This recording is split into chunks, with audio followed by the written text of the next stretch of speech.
What's going on, everybody? Welcome back. We've got a some year Dodge Ram, '06 Dodge Ram, 1500 basic, Dodge Ram truck. We got an AC problem. Customer states that he was driving around one day and it just stopped, and it was ice cold before that.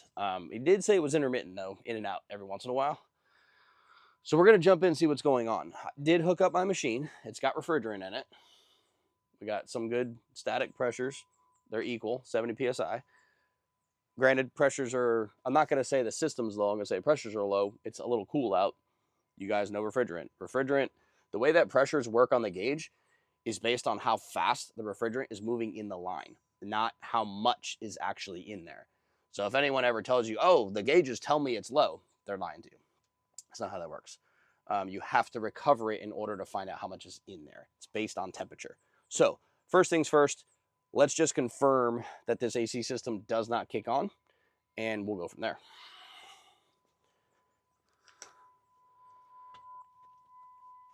All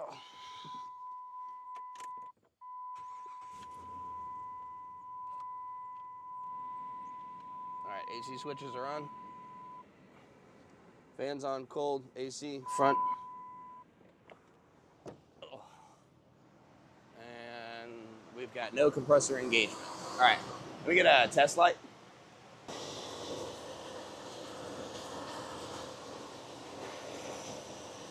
All right, I'm on ground right now.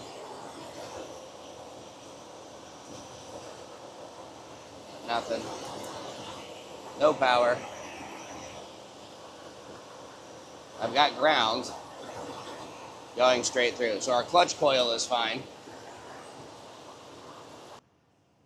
All right, let's get in this thing.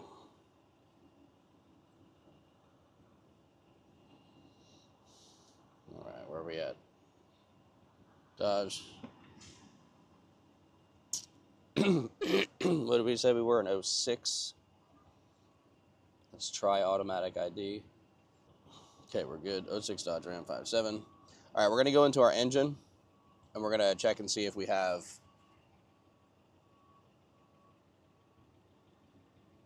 Why does it tell me no communication? Some of you were right. I might be done dealing with this freaking snap-on tool. So unless the car really has no communication with the PCM, which is obviously not, because I can pull the VIN. Well, don't say that. I mean, a TIPM maybe has the... No, the TIPM doesn't have the VIN stored. Something has the VIN stored and it can send it to it, but still, come on. Like, I know the check engine light's on. Okay. Sorry, I had some trouble with scanners. My Snap-on, for some reason, won't connect to the car. It won't, no communication with the ECM, but yet my little $400 Auto Fix and my Think car and the Moo car and the Top Don little one all work fine. All the scanners that are under 400, 500 bucks work great. So anyway, where we're at right now, I was coming in so I could check some data. The pressure transducer sends information over to the engine control module because it needs to know pressure in order to control fans and things like that based on whatever readings it's got. So I have AC clutch senses off is false, and I'm just gonna list all these and show it to you. I do have a good pressure voltage reading coming from the sensor, 0.75 volts, 72 psi. So that means that sensor is working. So if that, excuse me, if that sensor is working, the only other thing I would like to see, I need to know if this thing has a evap temp sensor in it, because the clutch is still not being commanded on. That's ambient temperature voltage. I think it's AC voltage, or AC temperature. You scared the shit out of me. Sorry. I don't see it in here so far. Okay, let's see. Ignition, AC switch not pressed, obviously. Indicator on. Recirc. Panel. Defrost. Okay, refrigerant temperature sensor in degrees. 1.2. Yeah, we got straight 5 volts at a refrigerant temperature sensor. Let's just pick all of our stuff here and show it to you on screen. Okay. So we have a good pressure, but our 5 volts is not right on our temp sensor. Look at the top 2 there. So I'm going to get on that other side, and we're going to take a look at that AC pressure switch, or a temperature evap temp sensor, whatever the hell. Range of resistance. I should be able to mimic the proper stuff with a my decade box. Let me go get my decade box and some back pins, and let's check some, and my multimeter, and let's check some resistance values on this evap temp sensor. All right, we got all that. Let's get this hooked up. Let's see what kind of resistance value we got on this thing. Okay, so we've got 5.3 kilo ohms on that resistor. I really wish I remembered what it's supposed to be. The last one, I had a video up of one I did on this where I had to wire in a different sensor and drill it into the case, because the ones that are on these Chryslers,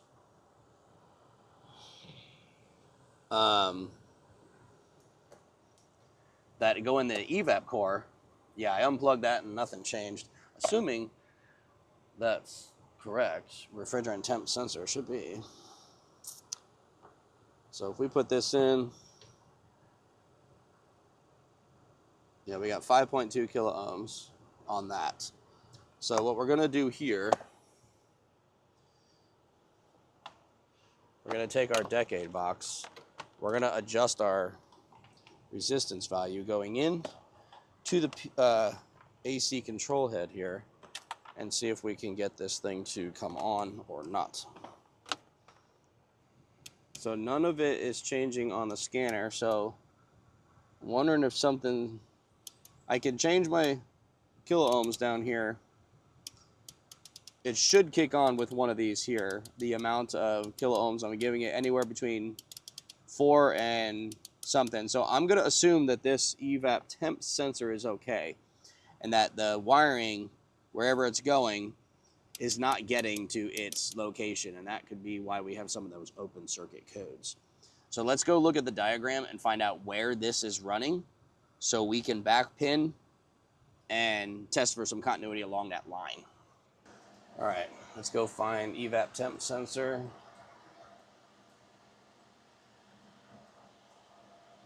Evap temp sensor right there. All right, so where's this going to?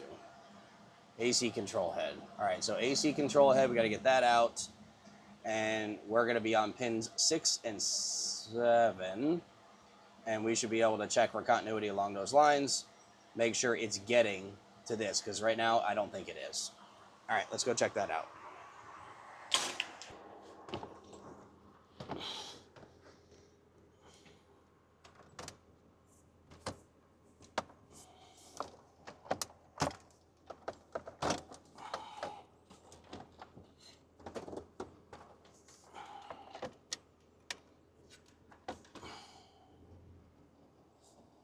Did that AC just come on? She's not listening. Did the AC just come on? It sounds like it. Yeah, it did. All right, we've got a shit connection here on, yep. Okay, we got it. So let me put this back in park. Actually, come on the other side, baby. All right, so right here, this clip, the pin for the AC control head,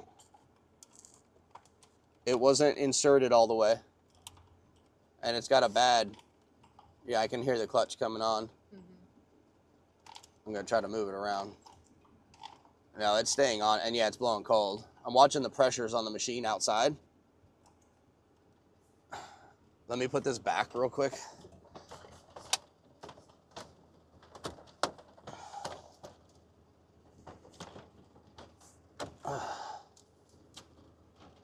He's got so many wires that he wedged up in there.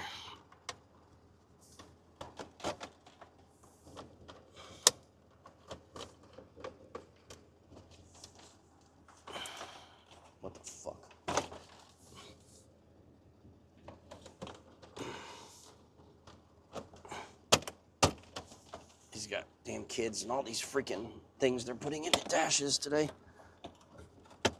There's a wire out of here. This damn thing. Jesus. Okay, so AC's running. I'll meet you over there.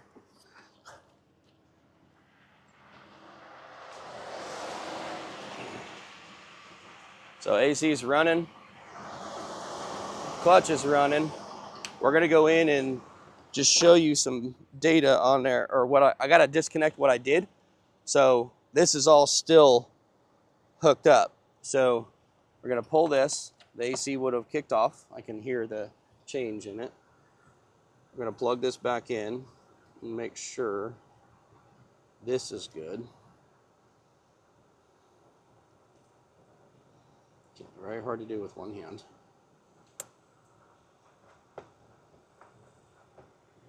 Yep, I just heard it kick on. All right, so, and then here, refrigerant voltage, we're good. So 50 something degrees, 2.5 volts. So there you go. That's a repair, a diag, and a fix all in one.